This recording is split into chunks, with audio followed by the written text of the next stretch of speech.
j'arrive au village Karen. Wow. Il faut juste traverser la rivière en bateau, c'est super cool.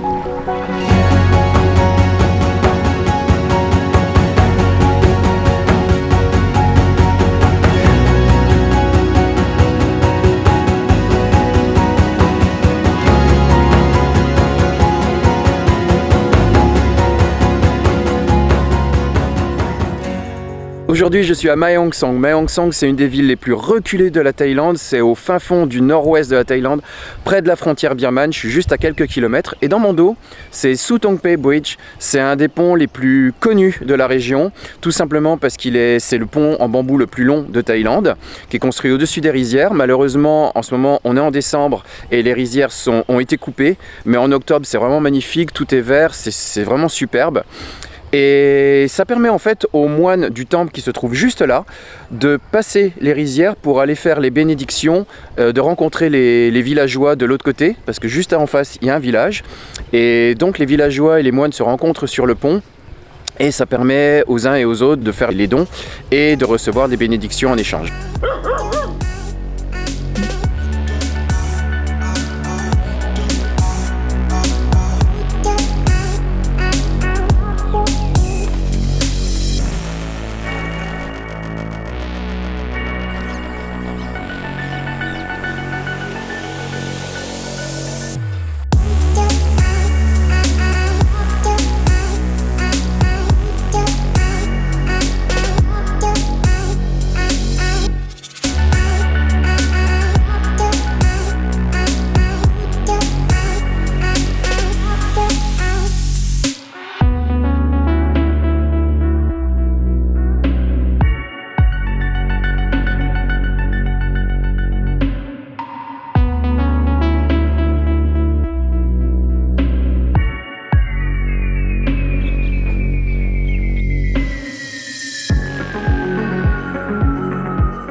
Franchement, c'est super zen. Bon, c'est vrai que là, je suis dans le temple. Il y a le village qui est juste là, mais ça reste vraiment super calme. C'est vraiment une destination à faire. En plus, les gens sont adorables ici. Ils sont vraiment super gentils. Ils sont incroyables. Et par contre, c'est super long pour venir de Bangkok. Donc moi, de Bangkok, j'ai pris le bus jusqu'à Chiang Mai. Ça m'a pris 12 heures. Ensuite, Chiang Mai jusqu'à Mae Hong Son, ça m'a encore pris 5 heures. Donc j'ai pris 18 heures hier de bus et de van d'un coup. Ça a été super long. Je suis arrivé hier soir, j'ai marché un petit peu dans la walking street. Et franchement, c'était vraiment super calme. Les gens sont zen, ils sont adorables. Et voilà, donc vraiment une destination à faire. Et surtout, tôt le matin. Faut pas hésiter à se lever dans la nuit. À 6 h du matin, il fait assez froid parce qu'ici c'est quand même assez haut en altitude, mais c'est vraiment magnifique.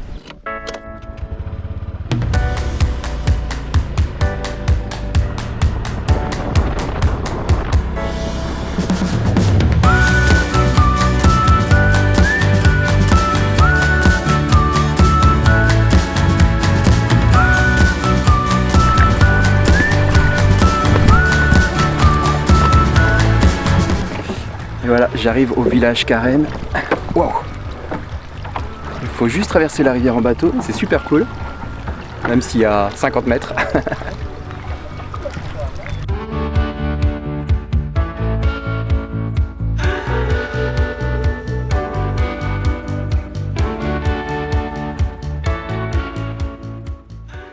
Voilà, je viens d'arriver au village des Karen, c'est l'une des tribus les plus connues du nord de la Thaïlande, plus connue sous le nom de femmes girafes, tout simplement à cause de leur collier qui semble allonger leur cou. En fait, il n'en est rien. Plutôt que de visiter le village de Bang Bang Luan, qui est près de Chiang Mai, qui est très touristique, j'ai préféré venir ici à Mae Hong Son. On est proche de la frontière birmane. C'est beaucoup moins touristique, c'est beaucoup plus authentique. Malgré tout, ils vivent quand même des ventes, ça reste quand même un marché et un village en même temps. Donc on va aller découvrir ça ensemble. Je vais voir ça, je connais pas encore ce village, j'étais venu ici il y a 4 ans mais dans un autre village pas très loin d'ici. Et celui-ci m'a l'air un peu plus grand, je vais aller découvrir ça.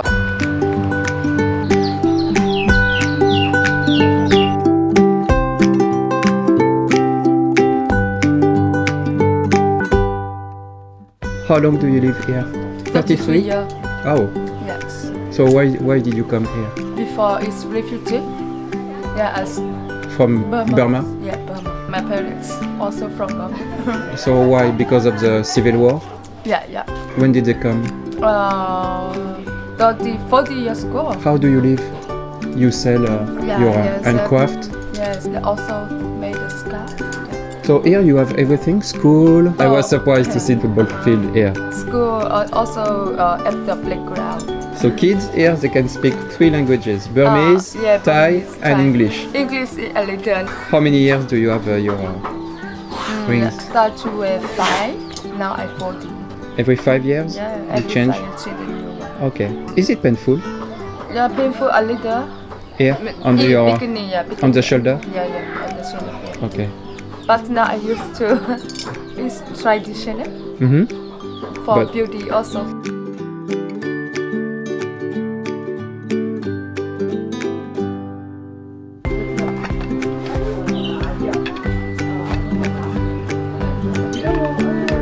What are you doing? Doing scarf like that. Yes. That's handmade. Handmade? Handmade. Yes. Traditional style. Yes.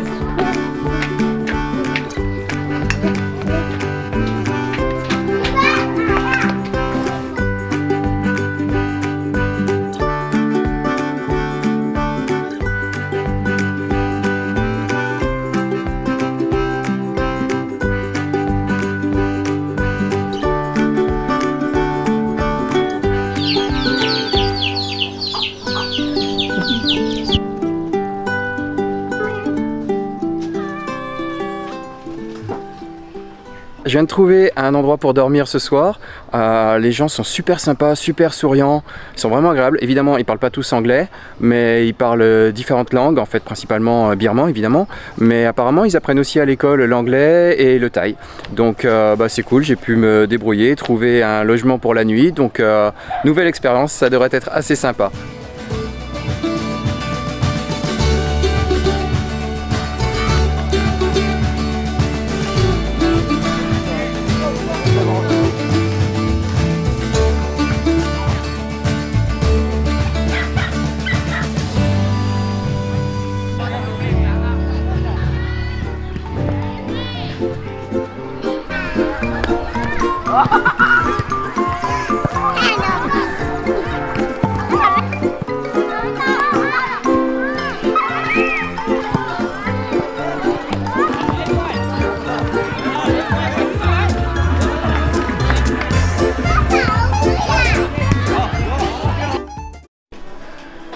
Donc cette nuit je dors pas ici, en fait là on va manger. Et en fait... Et voilà ma chambre pour la nuit. Donc juste là j'ai j'ai mon lit en fait, hein. C'est juste un matelas super simple, un matelas, une moustiquaire et une couverture parce que je pense que la nuit il va faire frais. De toute façon j'ai mon sac de couchage au cas où. Mais voilà, super simple, donc hop, je vais vous montrer. Oh. Et voilà la pièce principale. Donc je pense que je vais manger là d'ici quelques minutes. Elle est en train de me regarder, elle doit se demander ce que je fais. Et en plus elle parle pas l'anglais, mais apparemment son fils, je l'ai croisé tout à l'heure, il parle très bien l'anglais. Donc ça va être un gros plus pour ce soir.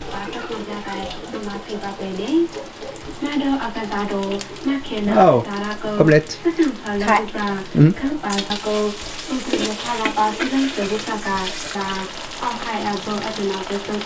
Alors ça a l'air plutôt sympa, il y a du riz kai, donc du chicken, du poulet.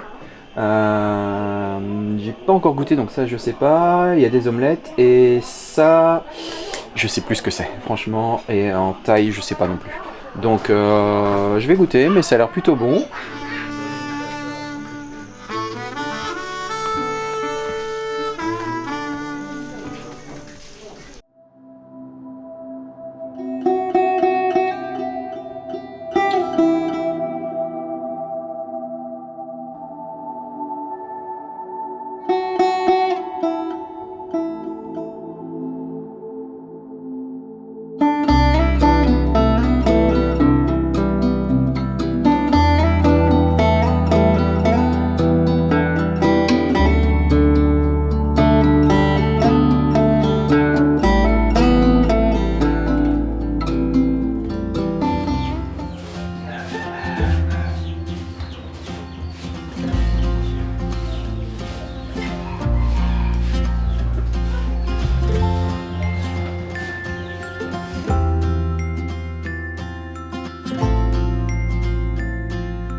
because it looks heavy.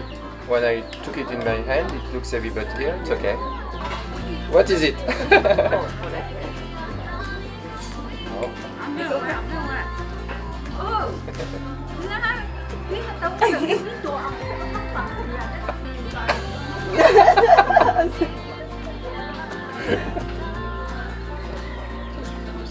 Yes.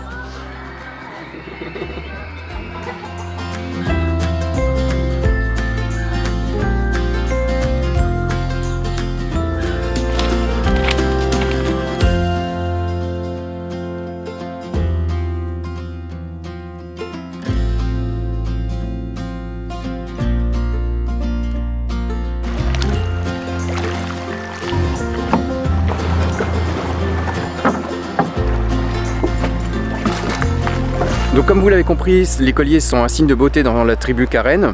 Et en fait, ils ne poussent pas la tête vers le haut, mais les épaules vers le bas. Donc leurs coups ne sont pas plus longs en fait, c'est les épaules qui descendent. C'est juste un effet d'optique et un effet d'illusion. C'est vrai que pour avoir essayé, bon comme ça c'était assez marrant, mais j'avais que la moitié d'un collier. En fait, elles ont un tour complet, c'est une sorte de spirale. Et j'ai essayé, franchement, la spirale, j'en ai eu une entre les mains, c'est vraiment super dur, c'est vraiment hyper rigide quoi, et assez lourd quand même. En fait, j'avais regardé pas mal d'informations pour me documenter avant d'arriver ici, et beaucoup de vidéos ou d'articles disaient qu'en fait, les Birmans ici, les Karen, n'avaient pas le droit à la citoyenneté thaï, n'avaient pas droit aux écoles thaï.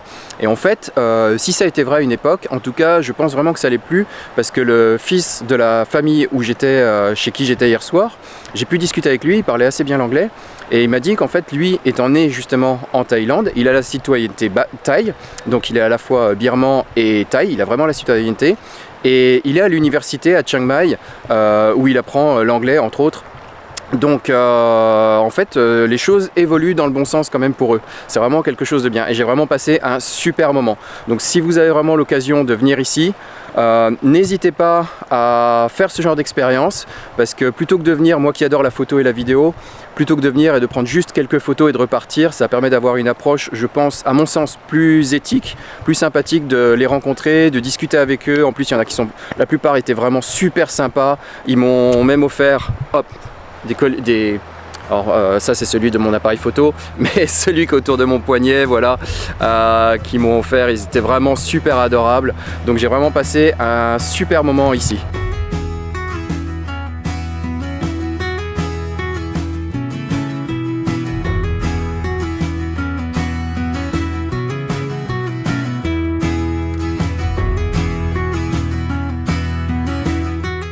Je viens juste d'arriver à Bon Rak Thai, au nord de la Thaïlande. C'est vraiment, je suis vraiment à côté de la Birmanie et c'est vraiment magnifique cette ville. La plupart des habitants ici sont originaires de Yunnan en Chine, d'où l'architecture complètement chinoise. J'ai vraiment plus l'impression d'être en Thaïlande, tout simplement en fait. Tout est rouge de partout, tout est vraiment architecture chinoise, les bateaux sont chinois. C'est vraiment un autre monde, c'est vraiment une ville complètement à part en Thaïlande.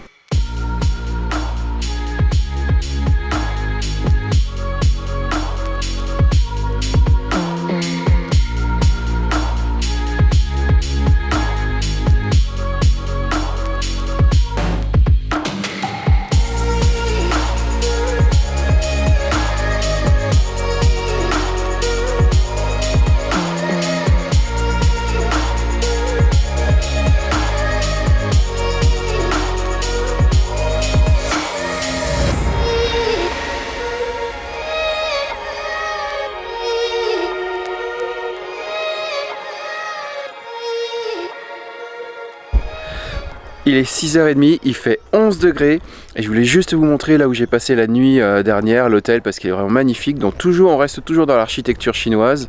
Et regardez-moi ça, il y a des lanternes rouges de partout, les architectures sont magnifiques. Et moi j'ai dormi dans une tente parce que tout est plein.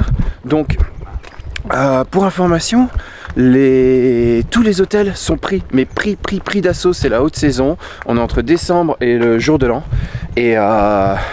Et tout est blindé, Donc les hôtels louent en plus des tentes. Les gens viennent aussi avec leurs tentes. Mais c'est archi blindé, c'est incroyable. Et donc voilà ma tente. Grosse tente quand même. Juste à côté d'un bungalow qui était pris. Et voilà, donc grande pour 4 personnes en fait. J'avais une grande tente pour moi, c'était super sympa.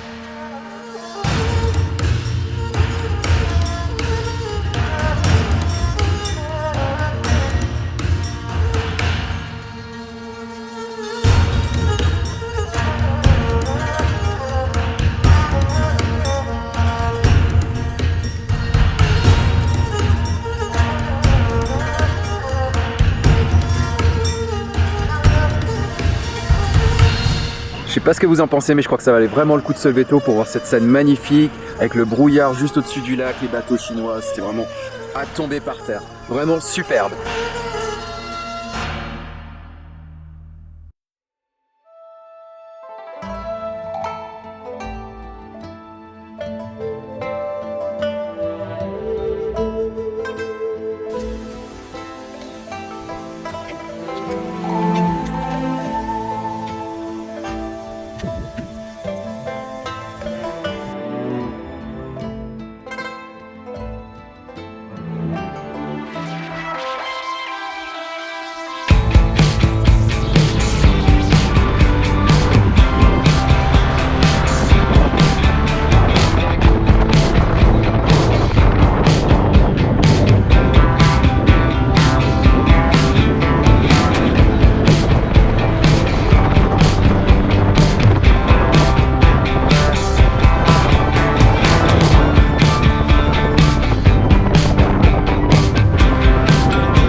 Je viens d'arriver à Panghung, au milieu du camping, donc là, juste là, c'est ma tente. Et je crois qu'il est temps de vous montrer un petit peu le coin parce que c'est super sympa. Alors j'ai voyagé avec mon hamac et en fait, une fois arrivé sur place, j'ai décidé de changer d'avis et de prendre une tente. Tout simplement parce que il fait environ 11 degrés la nuit, il y a énormément d'humidité. Avec tout le matos photo que j'ai, en fait j'ai préféré choisir la tente, ça me paraît beaucoup plus safe. Donc maintenant, je vous montre le lieu.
Ok, maintenant je comprends pourquoi les Thaïs adorent ce coin, c'est vraiment superbe en lever de soleil comme ça, avec les rayons de lumière qui passent à travers les arbres, le brouillard au-dessus du lac, c'est vraiment magnifique.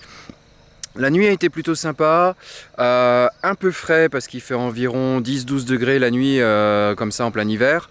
Mais j'avais apporté mon propre sac de couchage, donc du coup ça l'a fait, ça a été vraiment tout à fait correct. Maintenant le temps de prendre un petit déj et puis il va être temps de rentrer sur Mae Hong Son.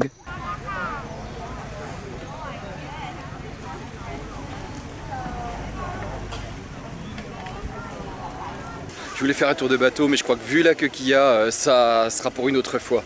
Il y a vraiment trop de monde. Apparemment, il faut vraiment faire une longue queue pour pouvoir faire ce petit tour sur le lac. A few moments later.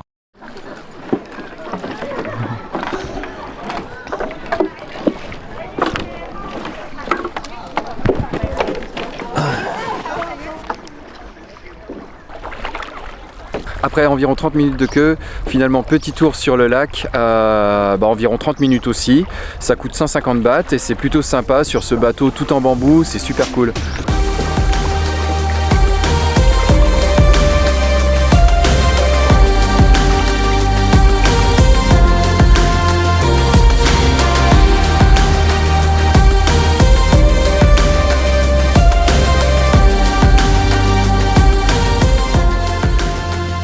Et me voilà de retour sur Mae Hong Son, au temple de Wat Kong Mu, tout simplement parce que ce temple déjà il est magnifique, c'est un grand stupa blanc qui domine toute la vallée de Mae Hong Son, vraiment superbe, on a une vue magnifique sur toute la ville et l'aéroport. Au moment où je passe, apparemment il y a une cérémonie, je ne sais pas exactement laquelle, mais il y a énormément de gens qui tournent autour du stupa en portant des fleurs et en les déposant devant les Bouddhas.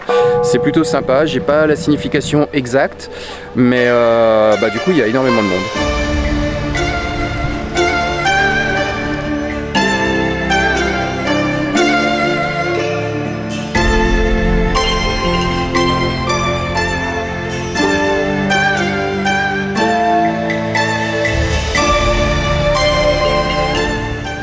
Bon, cette vidéo touche à sa fin. Comme vous avez pu le voir, Mae Hong Son, c'est très peu connu des touristes. Je ne sais pas si vous avez pu le voir dans la vidéo, mais j'en ai vraiment croisé très peu. En tout cas, quelques touristes asiatiques, oui, beaucoup de touristes thaï de Thaïlande qui visitent en fait la région, mais j'ai croisé très peu de vrais touristes d'autres pays. Donc c'est vraiment une partie très cachée de la Thaïlande qui pourtant mérite vraiment d'être connue parce que c'est vraiment superbe, vraiment magnifique et que je recommande vivement. Donc j'espère que vous avez aimé cette vidéo. Je vous dis à très bientôt. Likez, partagez. Allez, bye bye, ciao.